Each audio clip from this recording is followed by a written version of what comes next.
In this video we'll be looking at 11.1/11.2, parallel lines and transversals.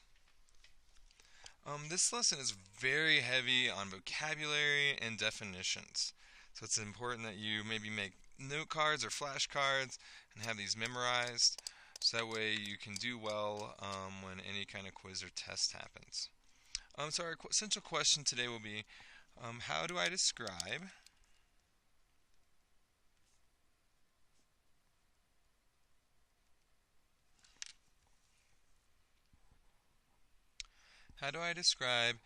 and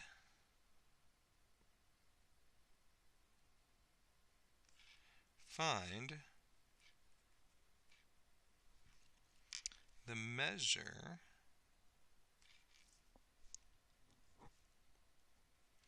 of angles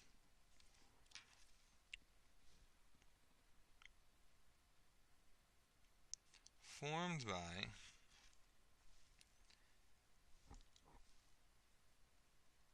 parallel lines in transversals. So we'll need some kind of like introductory vocabulary before we can even begin.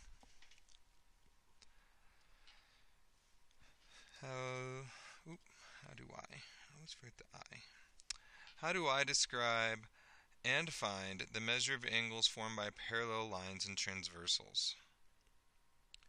So parallel lines are lines that never intersect. And so notation we have is these arrows like this. If I put arrows like that, that's telling me that the lines are parallel to one another. So when I see these arrows,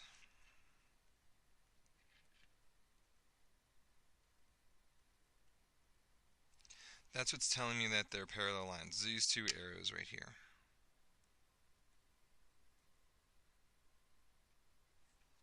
So when I see these little arrows pointing, it tells me that these two lines are parallel to one another. A transversal is a line that intersects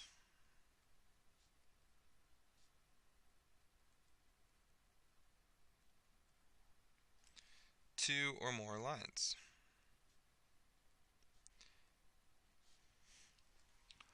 So we have two parallel lines, and this is a transversal because it's intersecting both of those lines.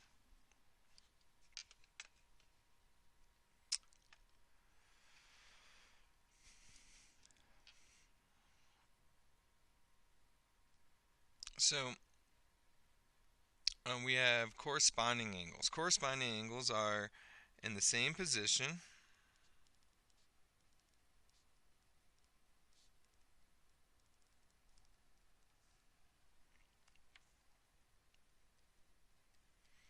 relative to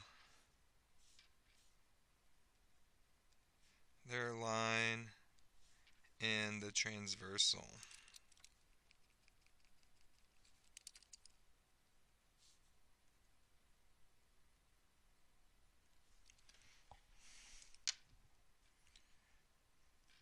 They are congruent.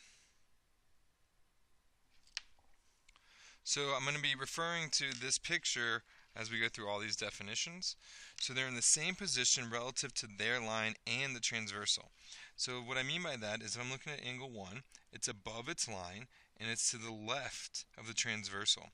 So if I look at the second line, what's above the line and to the left? Well, that would be angle 5. So 1 and 5 are corresponding. Angle 1 and angle 5. So if I'm above my line and to the right, which angle would be corresponding? Well, we're looking for above and to the right. So we're above and to the right, so it's angle 6.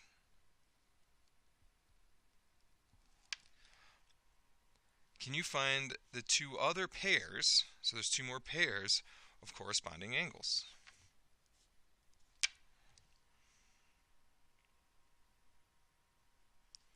Well, we have angle 3 below and to the left, so we're going to go below and to the left, so it's angle 3 and angle 7. And then we'll do below and to the right, which would be angle 4 and angle 8. And these are all also congruent. Angle 1 is congruent to angle 5. Angle 2 is congruent to angle 6. Angle 3 is congruent to angle 7. And angle 4 is congruent to angle 8. So when they're corresponding angles, they are also congruent. So interior angles are going to be angles on the inside, well, not the inside, but between the two parallel lines. So angles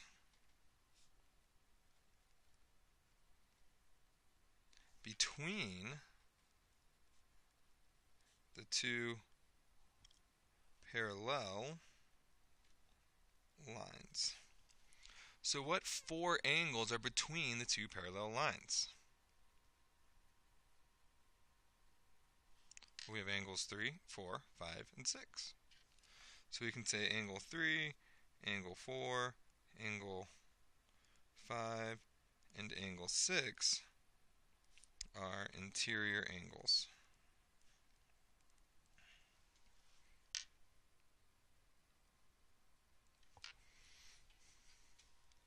And we have no special relationship between them. We're not going to say that they're congruent or anything like that. Exterior angles. Well, if interior angles are between the two parallel lines, exterior angles are on the outside. So exterior angles are angles on the outside of two parallel lines. So what four angles would that be?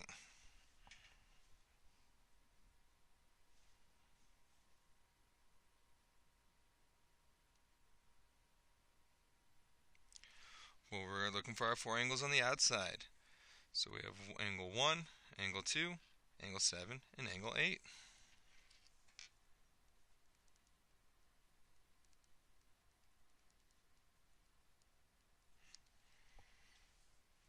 Angles on the outside of two parallel lines.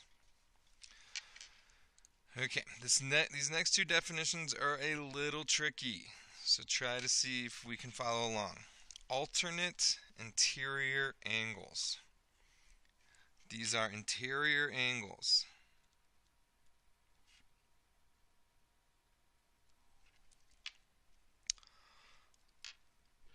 on different lines.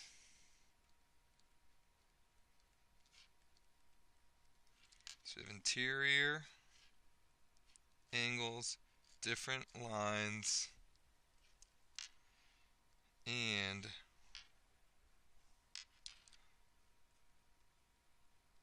opposite sides of the transversal. Opposite sides of the transversal. Okay, so it's a lot to do. Lot to deal with. We're only looking at the interior angles because we're looking at interior. So they're interior. So we're restricting ourselves to angles 3, 4, 5, and 6. Now they need to be, this and needs to be in all caps and. Because we need both things to be true. Different lines and opposite sides. So I'm looking at 3, 4, 5, and 6. So I want to be on different lines and opposite sides of the transversal. So if I'm looking at angle 3, I need to pick an angle that is on the different line, so either 5 or 6, and is on the opposite sides of the transversal. So I need to go onto the opposite side of the transversal to the other line, and I have angle 6. And these are congruent.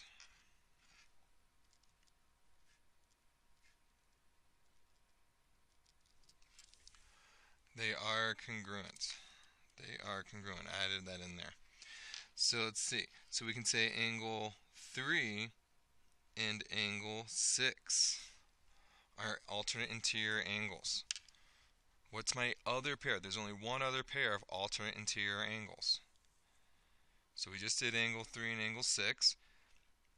Different lines, opposite sides on the inside. So we're looking for two angles that are on the inside, that are on different lines and on opposite sides of the transversal.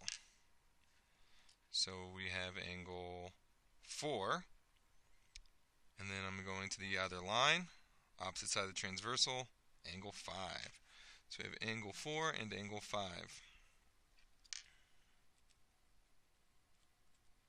And these are also congruent. We can say that they're congruent to each other. Alternate exterior angles. Very similar to the alternate interior angles, except now we're looking on the outside of the parallel lines. So they are exterior angles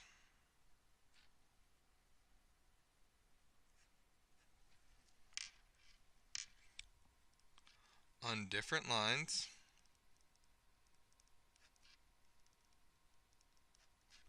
and it's got to be both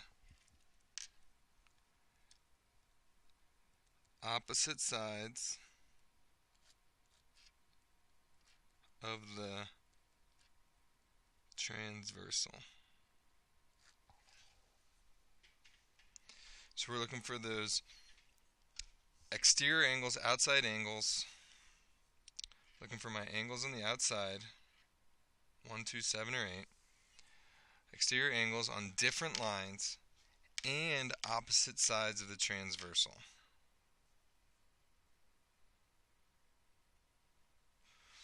Quick note, these two are congruent. They are congruent. Okay, so let's see if we can use this definition to find them. Okay, first I'm looking for only exterior angles, angles on the outside of the parallel lines. So if I'm looking at angle 1, now I need to go to the opposite line, the different line over here. I'm looking only at 1, 2, 7, and 8. Those are my exterior angles. So I'm going to my different line and the opposite side of the transversal. So different line, opposite side, angle 1 and angle 8.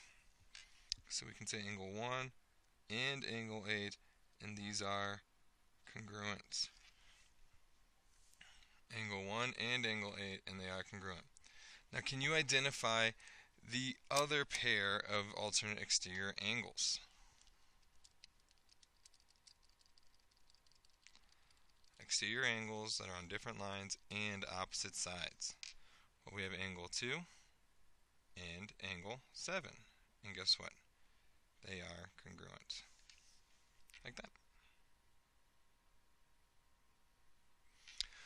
Okay, so let's see if we can use these definitions to kind of find some angle measures. Let's flip to the next page.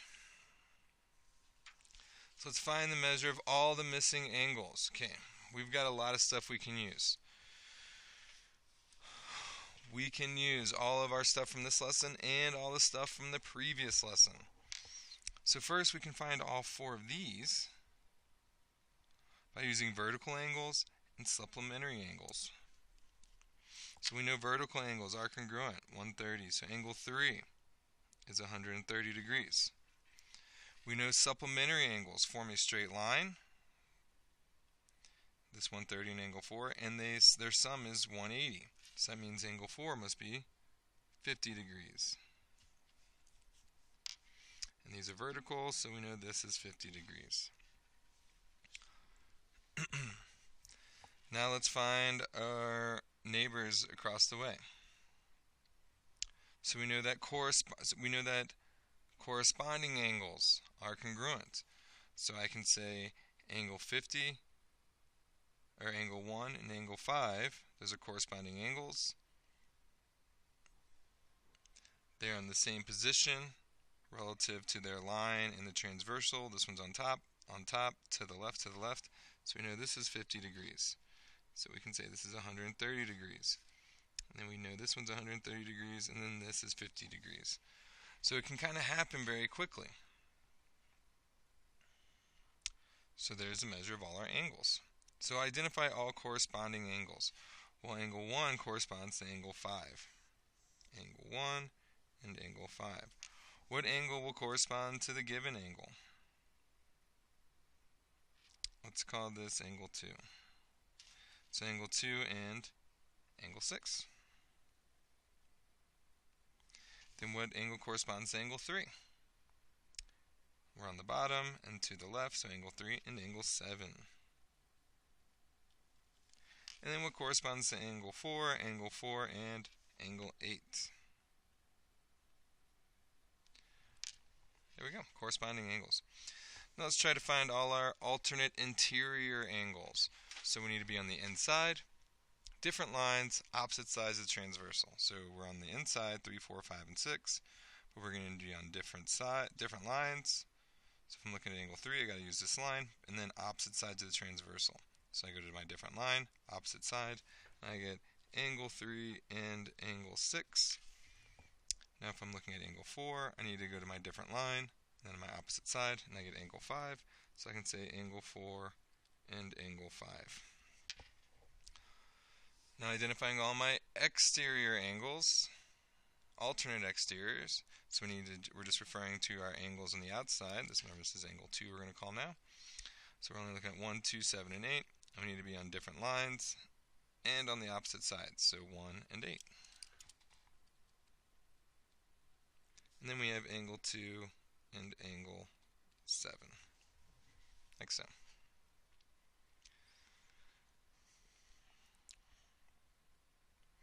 Okay, so let's see if we can solve number 5. Solve for x and y.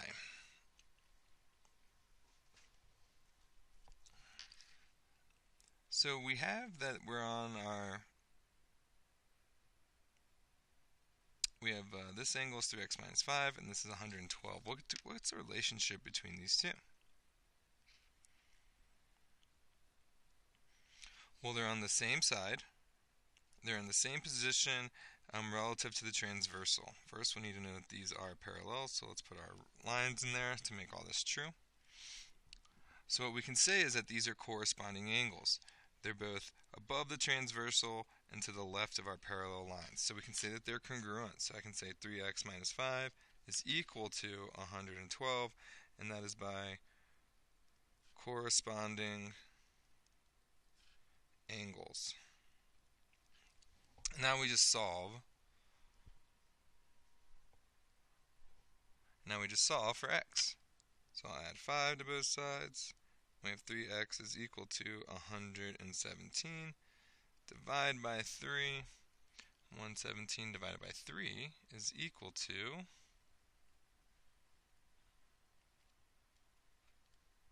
39. So we have x is equal to 39.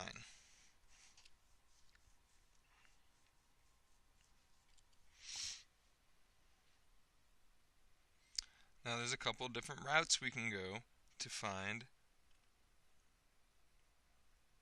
y. I'm going to use some of the information from a couple of lessons, but trying to use today's lesson as well. So first what we can do is say, well, I can use my alternate interior angles and set these equal if only I know what this angle equals.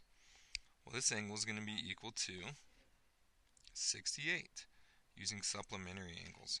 So we know that 112 plus 68 is 180. So now I can set these equal. I can say, make some space to do my work. So I can say y plus 25 is equal to, that's a y plus 25 is equal to 68, and we are using alternate interior angles to prove that. And now we just solve, and so I'll subtract 25 from both sides, and we'll get y is equal to 43. So we found x is 39 and y is equal to 43. So that's how we can use these definitions to help us solve for variables or to find the missing angle measurements or anything such as that. Now, I know it's a lot of definitions and a lot of stuff to memorize, but that's kind of the name of the game for this section, pretty much for this chapter. A lot of new vocabulary and what we have to learn. So thank you very much for watching this video, and I hope you have a great rest of your day.